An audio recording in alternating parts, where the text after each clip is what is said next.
Hi sir. So, ప్రస్తుతం బంగ్లాదేశ్‌లో అసలు నిరసన అనేది తీవ్ర స్థాయిలో ఉంది.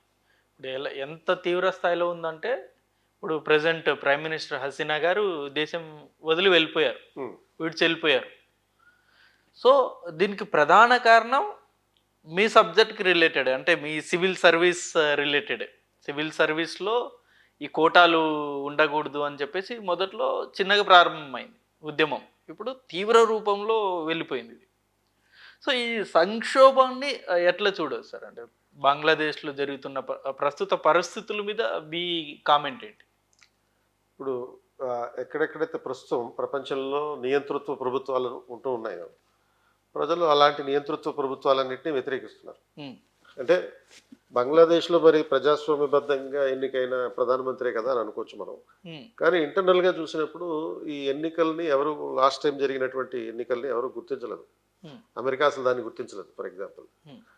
సో, టోటల్‌గా అంటే ప్రపంచంలో నియంతృత్వం పెరిగిపోతుంది. హ్మ్. ఈ ఈ అయితే మనం గమనించాల్సింది ఇంకోటేంటంటే, ప్రపంచంలో ఏ నియంతృత్వం అధికారి అయినా ముందు ప్రజల ద్వారానే ఎన్నికవుతున్నాడు. అవును.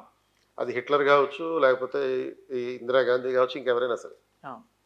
సో, అటువంటి నేపథ్యంలో మరి ఈ హసీనా కూడా, షేక్ హసీనా కూడా ఆమె నియంతృత్వ పద్ధతుల్లోనే పరిపాలన చేస్తుంది.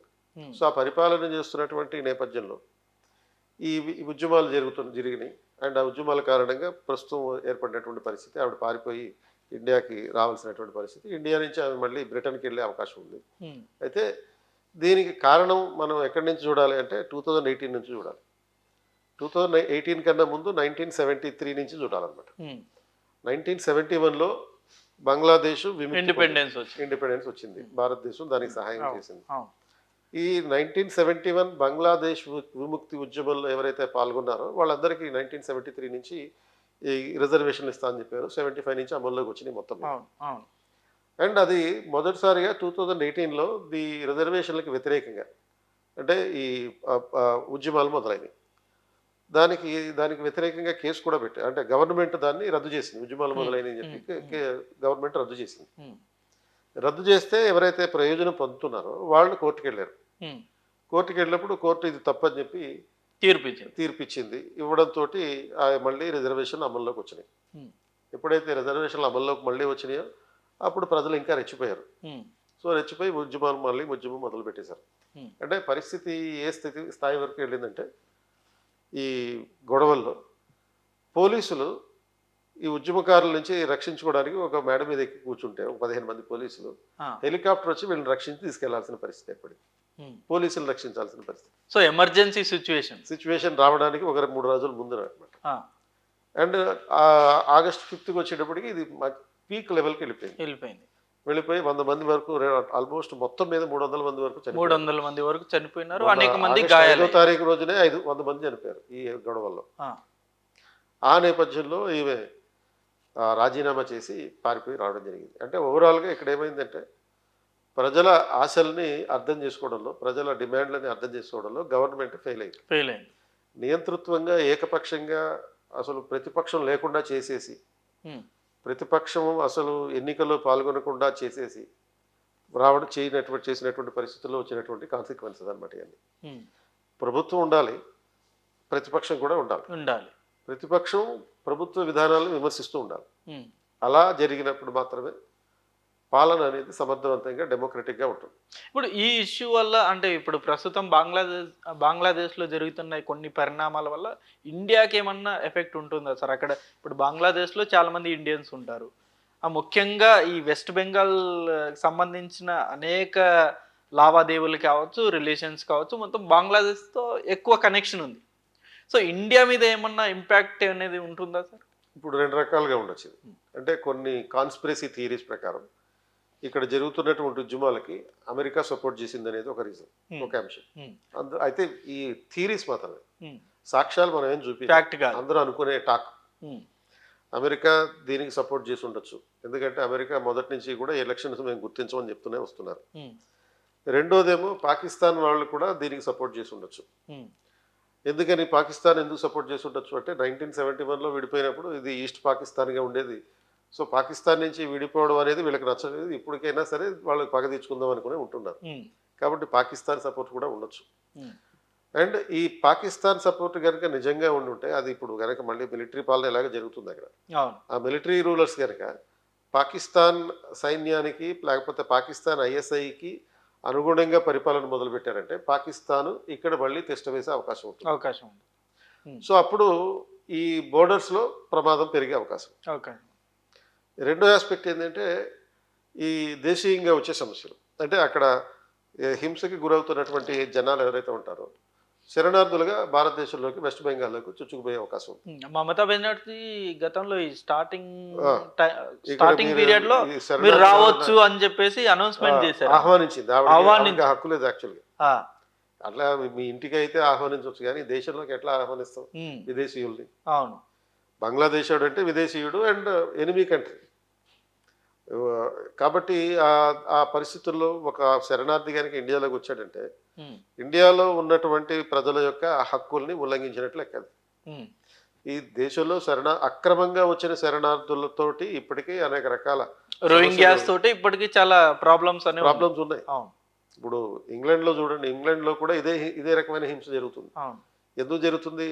శరణార్థులకు వ్యతిరేకంగా ఈ హింస జరుగుతుంది. ఉమ్, ఎందుకని ఆ శరణార్థులు అనే పేరుతో వచ్చిన వాళ్ళు స్థానికంగా ఉండే వాళ్ళ మీద ఆధిపత్యం వహిస్తున్నారు. ఉమ్, 3 పిల్లల్ని చంపేశారండి ఆ శరణార్థులుగా వచ్చి ఇంగ్లాండ్లో 3 చిన్న 5 ఏళ్ళు 6 ఏళ్ళు 9 ఏళ్ళ పిల్లల్ని వాళ్ళ డామినేషన్ మొదలవుతుంది. ఈ డామినేషన్ మొదలవుతుంది. ఉమ్, అండ్ ఇప్పుడు ఇంగ్లాండ్లో ఏం జరుగుతుందంటే యాంటీ రెఫ్యూజీ మూమెంట్స్ జరుగుతున్నాయి. అక్కడ కూడా ఒక 100 మంది చనిపోయారు ఈ మూమెంట్లో భాగంగా. ఉమ్, ఫ్రాన్స్లో ఉన్న సిచ్యువేషన్ అదే. ఉమ్. శరణార్థులకి వ్యతిరేకంగా కెనడా అమెరికా కూడా ఇలాంటి పరిస్థితి ఎంతో కొంత ఉంది. నడుస్తుంది. అవును. ఇప్పుడు ఈ శరణార్థులు ఇండియాలో కూడా ప్రాబ్లం ఉంది. ఉమ్, సిటిజన్షిప్ అమెండ్మెంట్ యాక్ట్ చేసినప్పుడు అంత రచ్చరచ్చ చేసినటువంటిది ఎవరు? ఈ శరణార్థులే. ఉమ్, ఢిల్లీలో కానీ లేకపోతే కొన్ని వందల మంది ప్రాణాలు పోవడానికి కానీ శరణార్థులే కారణమయ్యారు. ఉమ్, ఇండియా ఈ యునైటెడ్ నేషన్ రెఫ్యూజీ కన్వెన్షన్ ఏదైతే ఉందో దానికి సైన్ చేయలేదు.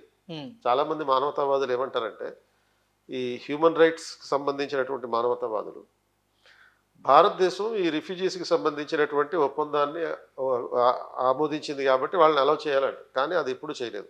ఉమ్, కాబట్టి ఆల్రెడీ ఉన్నటువంటి శరణార్థుల్ని బయటికి పంపించేయాలి, లేకపోతే డిపోర్టేషన్ కానీ లేకపోతే జైల్లో కానీ పెట్టాలి. ఉమ్, బయట వదిలితే మాత్రం ప్రస్తుతం బ్రిటన్లోను యూరోప్లో ఉన్నటువంటి మిగతా దేశాల్లోనూ ఏ విధమైనటువంటి పరిస్థితులు అయితే ఎదుర్కొంటున్నారో స్థానికులు ఆ పరిస్థితులు ఎదుర్కొంటారు. ఉమ్, అండ్ అటువంటి పరిస్థితుల్లో పంపించేయాలనుకునేటటువంటి పరిస్థితుల్లో ఇప్పుడు ఈ మమతా బెనర్జీ గారు కొత్త శరణార్థులు కావాలని అడుగుతున్నారు. అవును. ఎందుకు మీరు వస్తే ఆధార్ కార్డు ఇస్తాం, ఫెసిలిటీస్ ఇస్తాం, రేషన్ ఇస్తాం, అనేక సదుపాయాలు కల్పిస్తామని చెప్పేసి ఈమె మాట్లాడుతుంది. వీళ్ళ ఆధార్ కార్డులు మన ఒరిజినల్ ఆధార్ కార్డుల కన్నా ఒరిజినల్గా ఉంటాయి. అలాంటి పరిస్థితి. అంటే వీళ్ళందరినీ ఆహ్వానించి ఆమె ఓటు బ్యాంక్ తయారు చేసుకుంటుంది ఆవిడ లోకల్గా.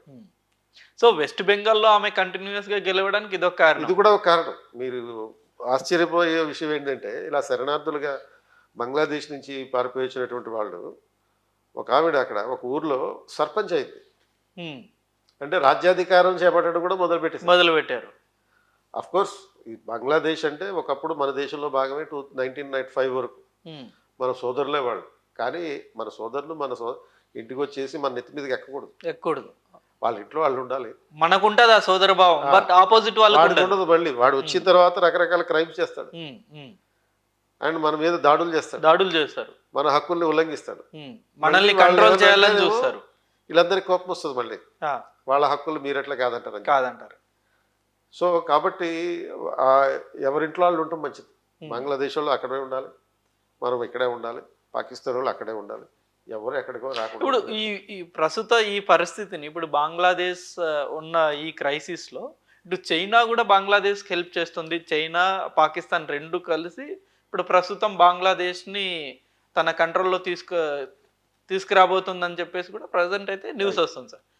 అలా ఇండియా మీద ఇండైరెక్ట్ గా ఇన్ఫ్లుయెన్స్ చేయొచ్చు అనే ఒక ఉద్దేశంతో.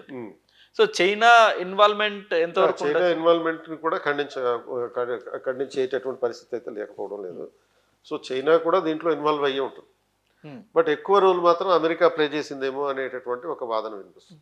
అమెరికా ఇప్పుడు హసీనా వైపు అమెరికా ఉందని చెప్పేసి కూడా చాలా మంది అంటారు. బట్ అమెరికా ఎవరైతే ఈ నిరసన చేస్తున్నారో వీళ్ళ వైపు ఉన్నారా? నిరసనకారుల వైపు ఉంది. హసీనా వైపు కాదు. హసీనా వైపు కాదు. ఇప్పుడు హసీనా అమెరికాకి పారిపోయిందని చెప్పేసి ఇంగ్లాండ్కి పారిపోతుంది. ఎందుకంటే అక్కడ ఇలాంటి పొలిటికల్ శరణార్థులు రిఫ్యూజీస్ ఎవరైతే ఉంటారో వాళ్ళందరికీ మంచి సేఫ్ హేవెన్ అనమాట. ఇప్పుడు ఎలాంటి పరిస్థితి అయితే శ్రీలంకలో ఎదురైందో అటువంటి పరిస్థితి ఇప్పుడు బంగ్లాదేశ్లో పొలిటికల్గా ఎదురవుతుంది. ఇప్పుడు హసీనా గారి వల్ల ప్రస్తుతం అంటే గతంలో ఇండియా అండ్ బంగ్లాదేశ్ రిలేషన్ బాగా మెరుగైంది కదా సార్. ఇప్పుడు హసీనా తండ్రి ముజిబుర్ రెహమాన్ ఆయన సెక్యులర్ లీడర్, అంటే లౌకికవాది. ఆయన చాలా సందర్భాల్లో అనేక సార్లు అనేక సంవత్సరాల పాటు జైల్లోనే గడిపాడు. అండ్ జైల్లో బంగ్లాదేశ్కి స్వతంత్రం వచ్చిన తర్వాత అతని మీద సైనిక్ కుట్ర జరిగింది. ఆ సైనిక్ కుట్ర వెనకాల మళ్ళీ ఐఎస్ఐ ఉన్నట్టుగానే మనకి అనుమానాలు ఉంటాయి చాలామందికి. అతన్ని బంధించి మిలిటరీ వాళ్ళే చంపేశారు, స్పాట్లో చంపేశారు. అప్పుడు ఈ అమ్మాయి ఒకటే బతుకుంది, మొత్తం కుటుంబాన్ని అందరినీ చంపేశారు. ఈ అమ్మాయి ఒకటే, అంటే షేక్ హసీనా మాత్రం ఎందుకు బతుకుందంటే అప్పుడు ఆమె అక్కడ లేదు, ఢాకాలో లేదు, ఎక్కడుంది, జర్మనీలో చదువుకుంటుంది. సో అప్పటి నుంచి ఈవిడ పాలిటిక్స్ మొత్తం తన జీవితం తలకిందులైపోయింది. పాలిటిక్స్ మళ్ళీ రివైవ్ చేసుకోగలిగింది అండ్ మళ్ళీ వచ్చి ఇప్పుడు అధికారంలో ఉండగలిగింది. కాబట్టి ఈ సెక్యులర్ గవర్నమెంట్ అనేది పాకిస్తాన్లో ఉన్న థియోక్రటిక్ గవర్నమెంట్కి, మతపరమైన రాజ్యానికి ఇష్టం ఉండట్లేదు. అండ్ కాకపోతే షేక్ హసీనా గత 3 సార్లుగా 15 సంవత్సరాల నుంచి అధికారంలో ఉంటూ వచ్చింది. ఇప్పుడు మళ్ళీ కొత్తగా అధికారంలోకి వచ్చింది. దాంతో ఈ ప్రాసెస్లో అఫ్కోర్స్ ఆర్థికంగా చూసినప్పుడు బంగ్లాదేశ్ని ఆర్థికంగా చాలా జీడిపిని పెంచగలిగింది ఆమె. But at the same time నియంతృత్వ పరిపాలన చేసింది, ప్రతిపక్షం అంటూ లేకుండా చేసింది. ఎప్పుడైతే ప్రతిపక్షాన్ని ఎలిమినేట్ చేసే ప్రయత్నం చేస్తామో పబ్లిక్లో తమ కోపాన్ని వ్యక్తపరచడానికి ఒక మార్గం అంటూ ఉండాలి. లేకపోతే ప్రతిపక్షం అనేటటువంటి పరిస్థితి లేకపోతే ఎలా మన కోపాన్ని వ్యక్తం చేయాలనే దానికి ఆప్షన్స్ ఉండవు కనుక వాళ్ళు గవర్నమెంట్ని కొట్టడానికి బయలుదేరుతారు. అవును, ఆ రకంగా దానికి సపోర్ట్గా అమెరికా వాళ్ళు, అలాగే చైనా కూడా పరోక్షంగా ఈ గవర్నమెంట్ని తీసేయాలి. ఎందుకంటే షేక్ హసీనా ప్రో ఇండియా కాబట్టి. మోదీ గారితో కొంచెం మంచి రిలేషన్స్ ఉన్నాయి, స్నేహపూర్వకమైనటువంటి సంబంధాలే ఉన్నాయి. సో కాబట్టి ఆ నేపథ్యంలో చైనా కూడా వీళ్ళకి ఈ ఉద్యమకారులకి సపోర్ట్ చేసి ఉండొచ్చు. ఇప్పుడు బంగ్లాదేశ్లో హిందూ టెంపుల్స్ మీద కావచ్చు, హిందువుల మీద కావచ్చు, చాలా దాడులు అనేవి కూడా జరుగుతున్నాయి. న్యూస్లో చూస్తూ ఉన్నాం. ఆ ఇంపాక్ట్ అంటే ఇది హిందువుల మీద వ్యతిరేకత అన్నది అంటే ఇండైరెక్ట్గా ఇండియా మీద దాడి జరుగుతున్నట్టు అనుకోవచ్చా?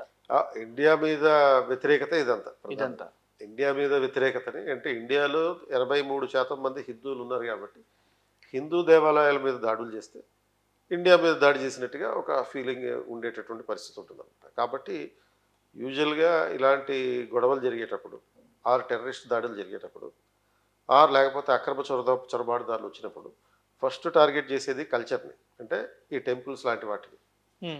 ఎప్పుడైతే టెంపుల్స్ని టార్గెట్ చేయడం జరుగుతుందో అప్పుడు అవతల వాళ్ళని మానసికంగా దెబ్బతీసినట్టు అవుతుంది అన్నమాట. కాబట్టి ముందు వీటిని పడగొట్టే ప్రయత్నం చేస్తారు.